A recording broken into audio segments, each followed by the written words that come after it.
Well, it's Tuesday. It is. And we're still reviewing logging engines. But we're working on the logging line. But we're working on the logging railroad, so it makes sense. And as we've pointed out for the last 3 weeks, this is the 4th logging engine we've done. Yeah. All these logging engines I've been collecting over years and years and years, and have never run any of them. Well, that's sad. And so the first 4 were pulled out, and we just unboxed this guy. I had it out of the box briefly, just to look at it after I bought it, boxed it back up, and up to the attic it went. So, he's not a hoarder or anything. I'm not a hoarder. Nah. No, a collector is a hoarder of good stuff. I was going to say an organized hoarder. An organized hoarder. That's exactly what it is. That's exactly what it is. Anyway, this is the Bachmann 3-truck Shea. Neat. And this one was offered for the first time, as the Shays go, with sound. Really? And everybody wanted the sound units, and with the whole DCC and all of that and sound, and they cost quite a bit more. Well, what happened is that really suppressed the price of the basic units to the point where I picked this one up from Al Kramer in Las Vegas. $350, $400, I forget what it was. It was really, really cheap and really affordable.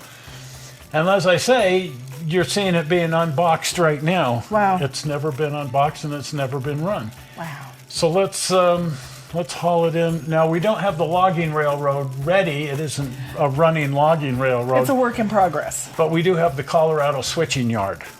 And that gives us some track to go back and forth on between the ladder track and the end of the yard. So let's take it in there and give it a run. Yeah.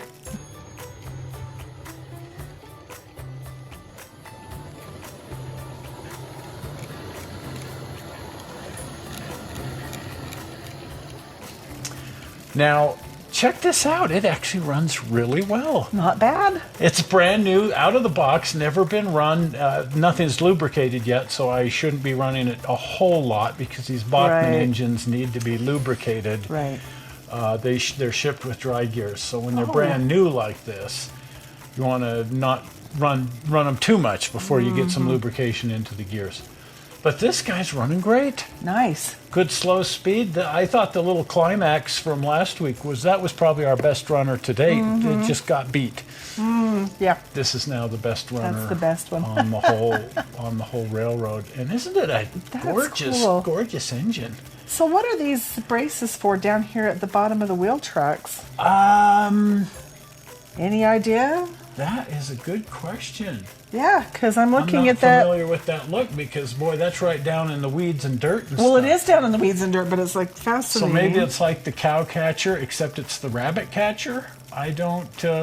If you know why let us know. Put in the comments why there's this framework. Yeah, I hadn't noticed that, but yeah, you're right. I'm just looking at that. That's way different. A mysterious framework around the from wheel derailing? truck. It's a different wheel truck than. Way I think different. it's a different wheel truck than on the 2-truck Shay. It looks different to me. I'm not sure because they did a couple of different variations on the wheel trucks for the 2-truck Shay, and we've got the good ones that are the metal ones because the Shay wheel trucks are notorious for blowing their gears to bits. But this is a really modern one, and this came with all of the adapters for the sound. Oh, wow. So while it doesn't have the sound, it's plug and play. Oh. It's got a little plug, and it just plugs into the unit, and it is electrically quite fascinating. There's an electrical connector. The tender here, not only does it have a disconnecting drive line, so hooking this up is a little bit much because the first thing you have to do is hook up power. Right. And you bring the power connector around. I also found once you get that in, it's not going to fall out. In fact, you're pretty hard pressed to get it back out. Oh, good. Yeah. In a way, yeah. In a way. So you actually have to get in there with a tool. Do not pull it by the wires. Ooh, no. Because it's designed to grab a hold and stay put forever. Oh, wow. They don't want that falling out as it's running. Anyway, first you hook up the power. Then you hook up the drawbar. And then while it's on its side and so on, you have to do those things kind of while it's on its side. Certainly the electrical connection. And then the last thing you do is you kind of rotate the tender around and hook up the drive line, and then you're ready to go. Wow, sounds complicated. And I think that's one of the reasons why it runs so well, because it's electrical pickup through all of the whole axles. thing. Yeah, we've got 6 axles here, and they're all picking up power over a length of over 2 feet. Right. And the traction. I tried to just stop this. It was going to crash into the wall at the paint booth, and it was like, I'm glad it didn't crash into the wall, or we wouldn't have a paint booth. But I grabbed a hold of it and just kind of said, "Okay, come on back," and it said no. Oh. With attitude, and it wanted to just keep going. Wow, I mean, super tractive effort, as a Shea would, and a 3-truck Shea would, and a really handsome engine. Now, it's been converted to run on oil, and the oil tank, which normally would be something sort of dropped in this case is still dropped in, but it just covers up some electrical connections. Okay. So if you want to get to your electrical switches and so on, you can just lift that guy out. And then most of these, I don't know if this one does or not, most of them have some electrical under this in the smoke box, but I think they've moved everything to here. I'm not really sure. As I say, this does come open.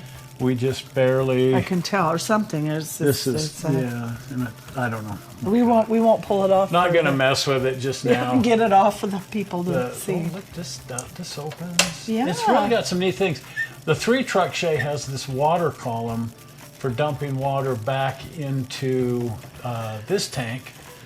And I know, I'm not sure what the thinking is, but I suspect the thinking is the way it is on the Big Trees Railroad, that for maximum tractive effort, you want to make sure you have plenty of water over each axle. And so if this tank is got more water in it, if you've depleted this tank, and not that you can move some back here for tractive effort, I think, again, if you know, because I'm not that include on these things, but there is this system for bringing water back into the tender tank.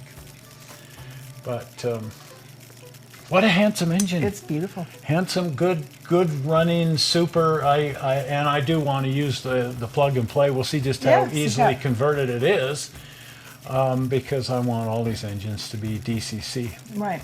And the others are all going to be converted to wood burners, because I like wood burners, and it's a logging railroad. But this particular one, given that it has an oil stack, given that it has an oil tank, and given that I just like the look of it as is, it's beautiful. It's going to stay pretty much in the configuration that it's in. Although that did come with 4 stacks. Really? So yeah, if you want to do conversions, it's got a balloon stack and 2 diamond stacks and a straight stack. My. Just convert them, do whatever you want to do. And this probably, I'm not going to try pulling it out, but it probably just pulls out and switches out. Little screws. So to convert it to a wood burner probably wouldn't be that big of an issue. Yeah. Anyway. Actually, they're bolts. Wow. Yeah. Teeny hex nuts. My goodness. What? Anyway, there it is. The Bachmann 3-truck Shea in 120.3 scale. There you go. Which will be running on our logging logging railroad. It'll be running. Typical of my railroads, we have, at this point, 5 locomotives, 2 cars, and no caboose. Isn't that a Christmas song? I think it is. And a partridge in a pear tree, something like that. Yeah. But I just love locomotives, and I never have enough rolling stock to go with the locomotives. If I were a for-profit railroad, I'd be broke in a heartbeat. But I'm not a for-profit railroad. Got to get that logging area going. I'm a master of screwing around. That's right. There's no profit involved in screwing around. Yeah, there is. Let me get out my sharpened pencil and my notebook and show you. There have been plenty of people. Walt Disney made a whole career out of screwing around, so it can be done. It can be done. Well, if you haven't been over to the channel, pop over to the channel, and if you're not a subscriber, please subscribe with the blue button. Are we ready for that? Zoink! right there, the blue button. Well, we're not sure how you found this video on the internet, and we hope you didn't find it boring, and we will see you here on Sunday as we show you the logging railroad under construction for this thing. And under the train. And under the train. See you then. See you. Bye. Bye-bye.